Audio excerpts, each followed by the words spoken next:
Hello and welcome to Freedom Frontline. Hope you guys are having a good day. And it's been a good week so far here on the beautiful Mississippi Gulf Coast. And we've been attending inaugurations yesterday. And we went to Ocean Springs and we watched the new mayor, Mayor Bobby Cox, get sworn into office. And of course, all of the alderwomen got sworn in, and it was a good thing. We went to Biloxi and we watched Mayor Fofo Gillage as he got sworn into office, and then of course the 7 different councilmen, and it was a good thing there as well. Then went to Gulfport, watched Mayor Hugh Keating get sworn into office, and then all of the aldermen and alderwomen there here in Gulfport. Today we're going to attend Long Beach and watch Mayor-elect Tim Pierce get sworn into office, and I'm looking forward to that. And of course we were able and had the privilege of working on several of those campaigns, and it was a lot of fun.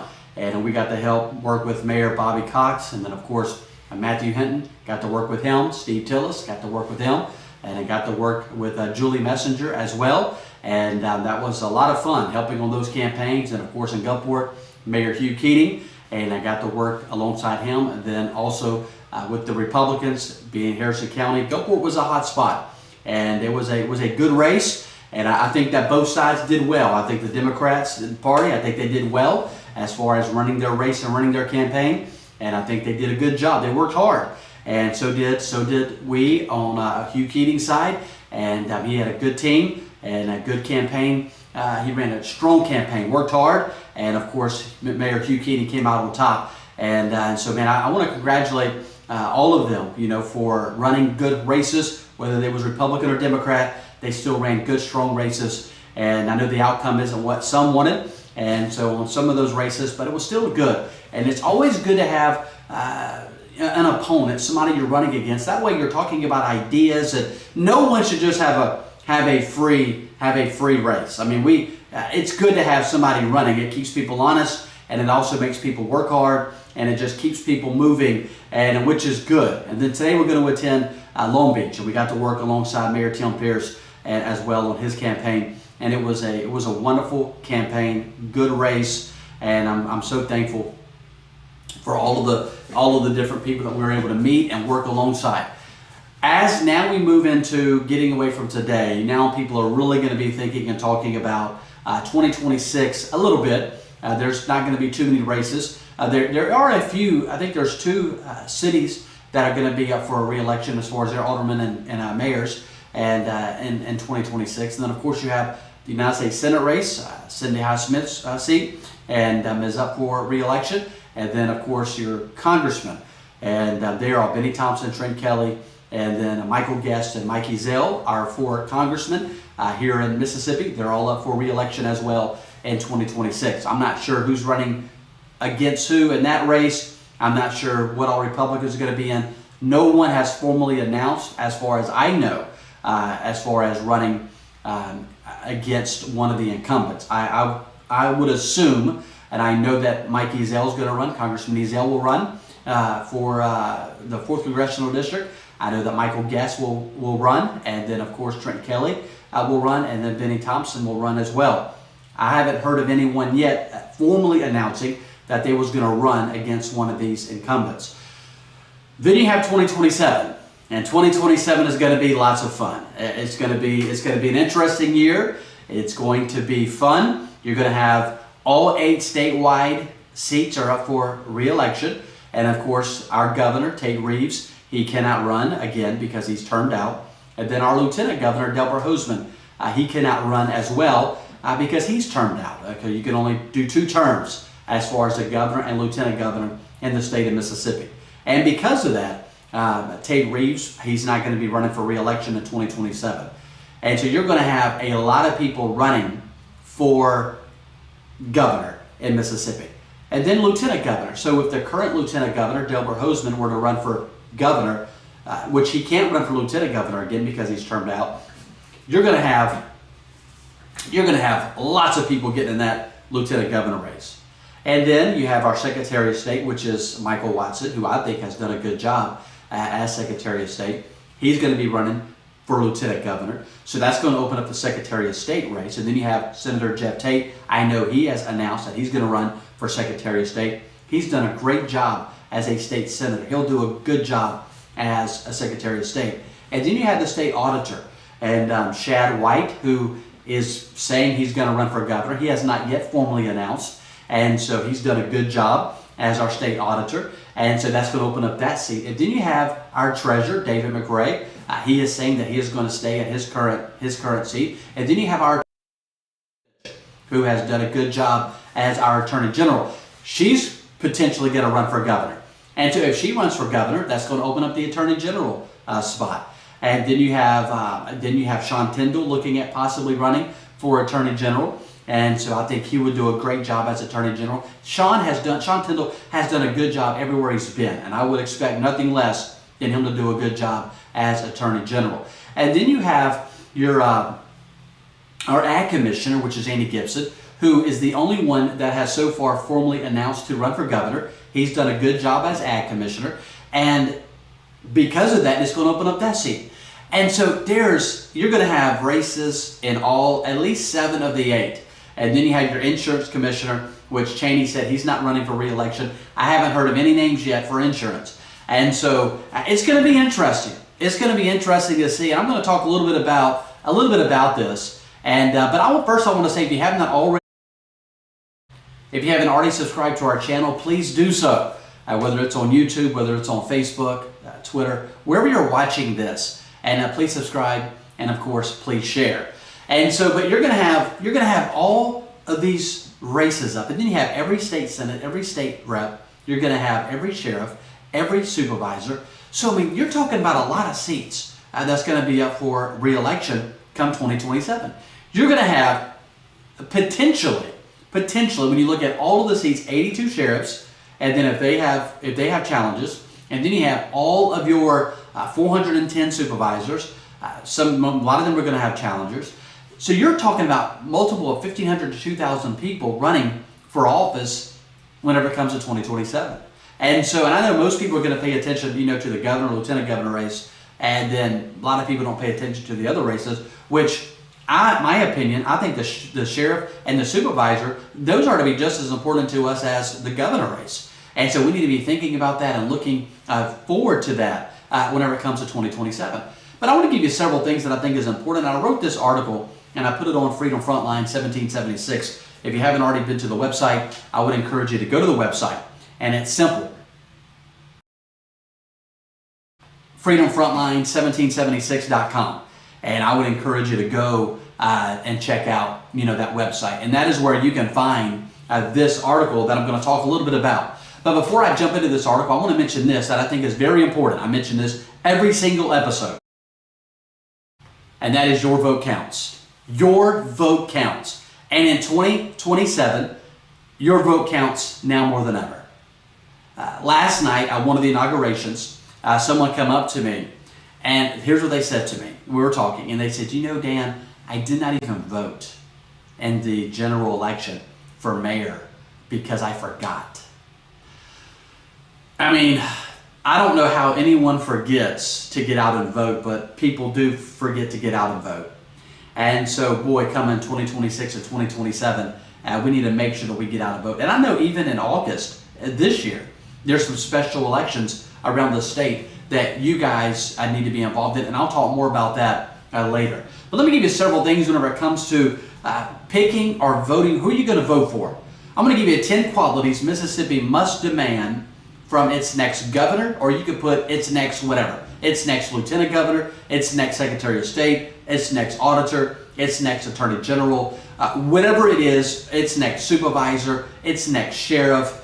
There are 10 qualities that I believe are important whenever you're looking at who you're going to vote for. Number one is their moral integrity. Look at their moral integrity. Is this person, are they moral? Are they moral? And so I think that is very important.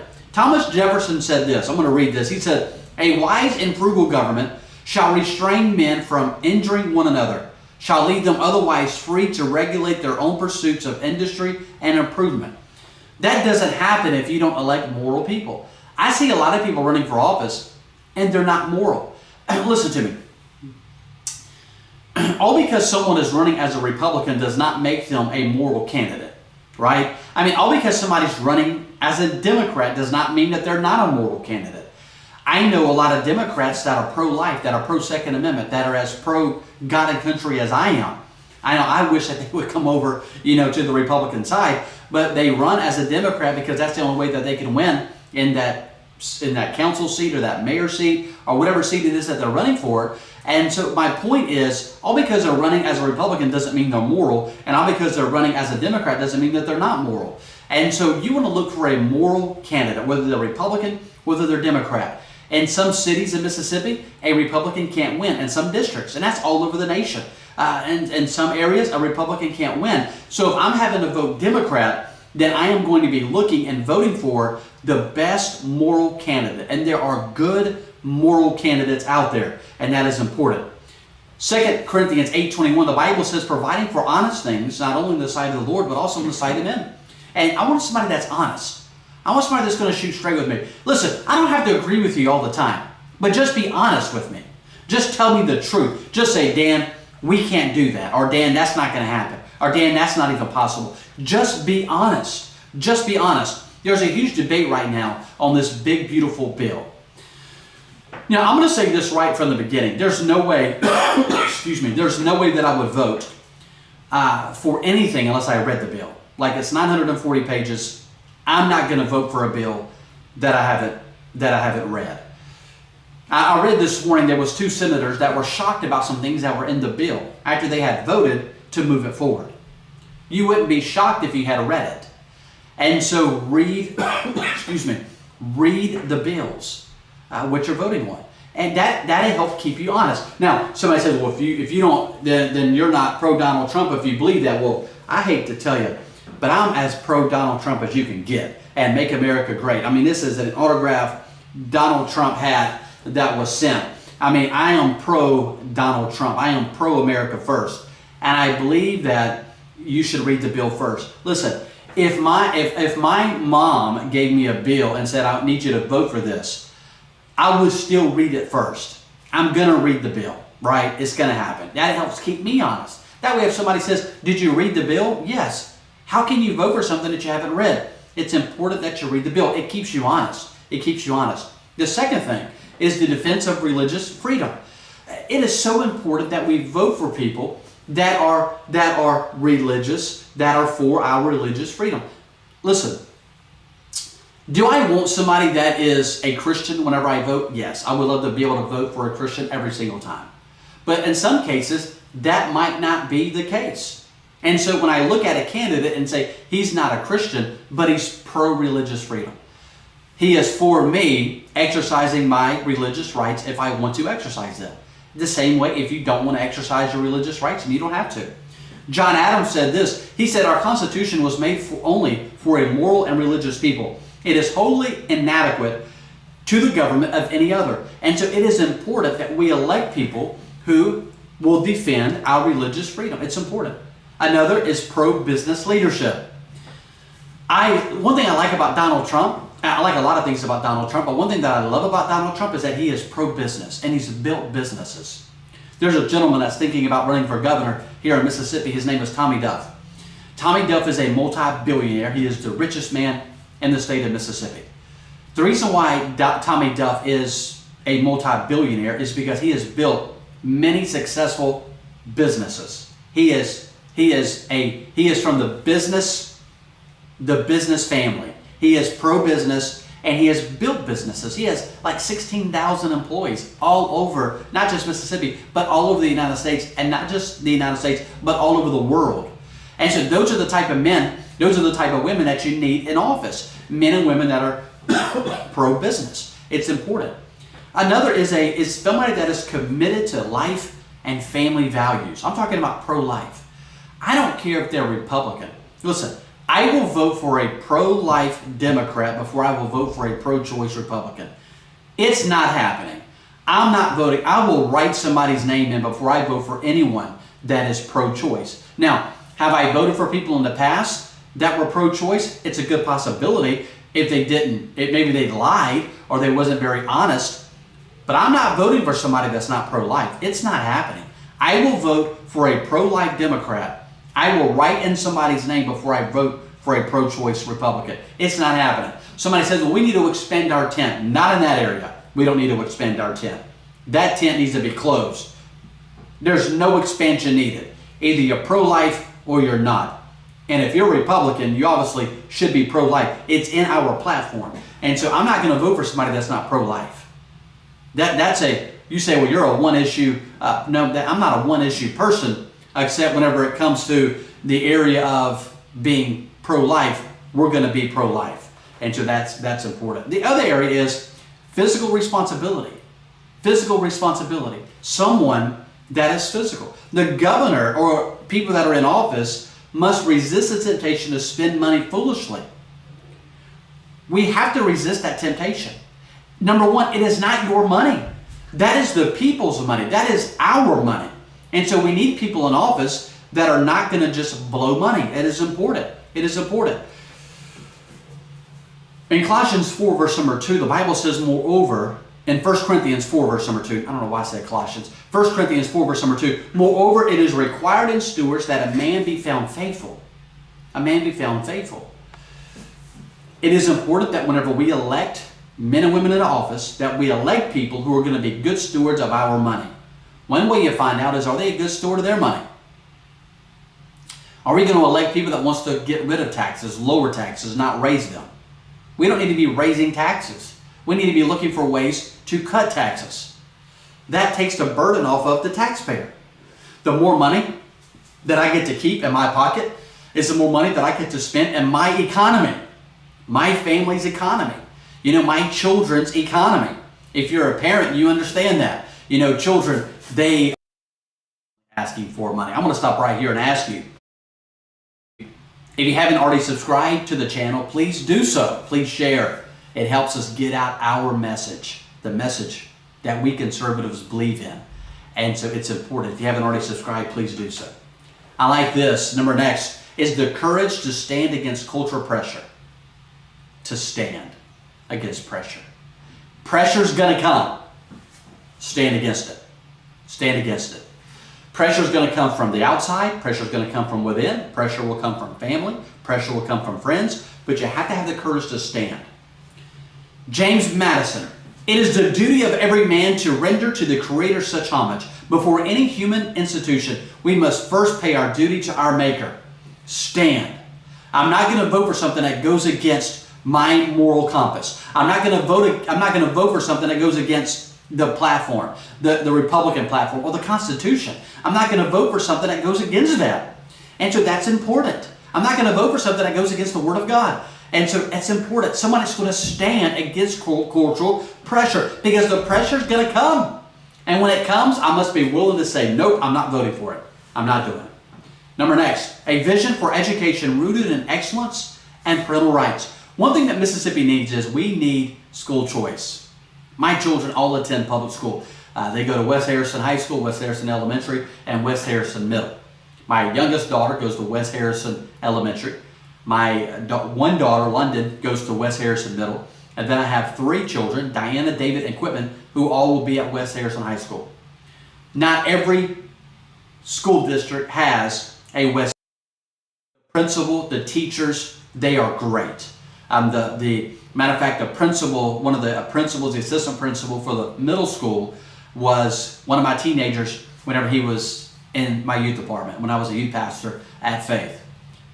Great young man, doing a good job. Good job. And so the principal at West Harrison High School, solid. Teachers, solid.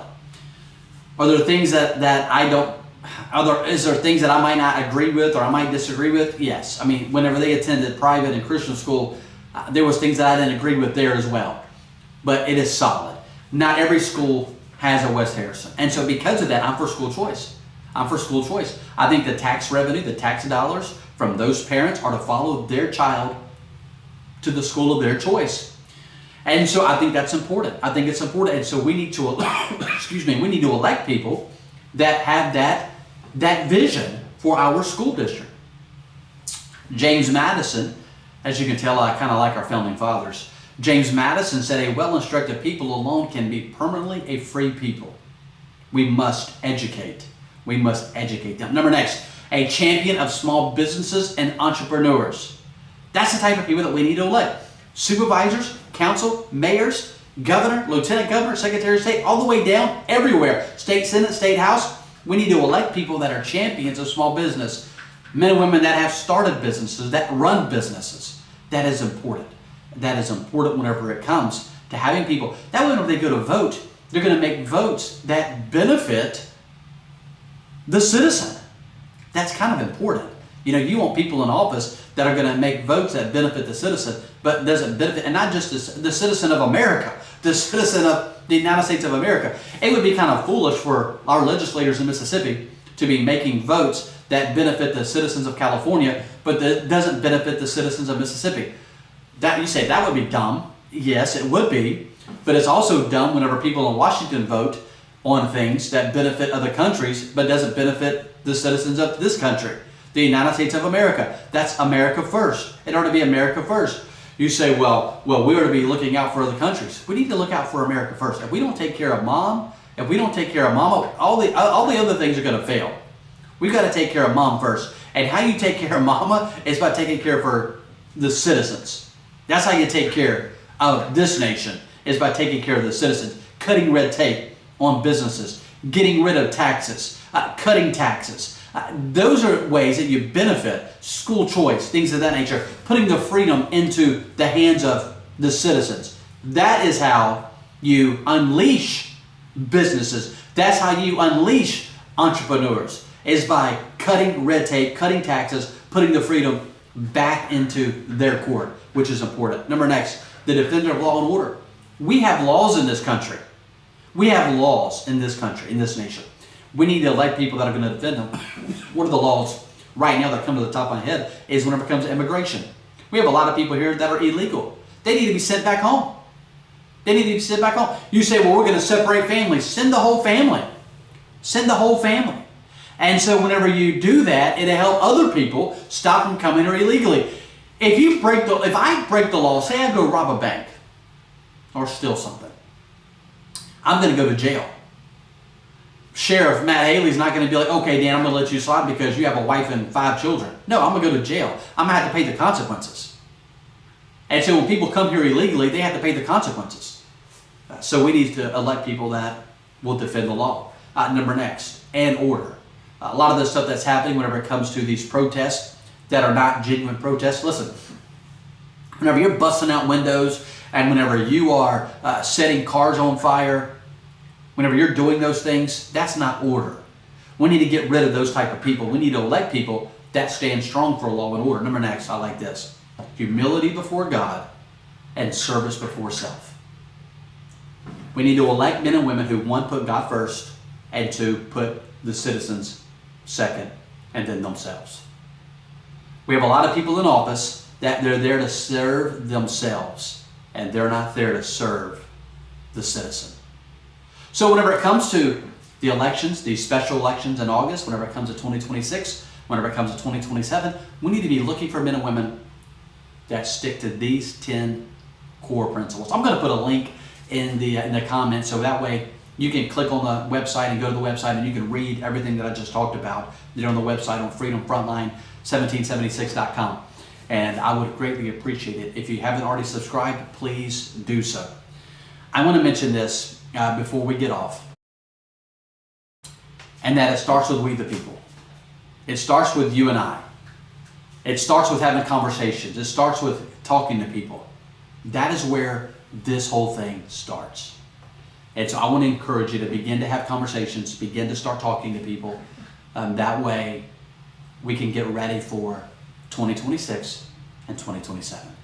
May God bless you, and may God continue to bless the great United States of America.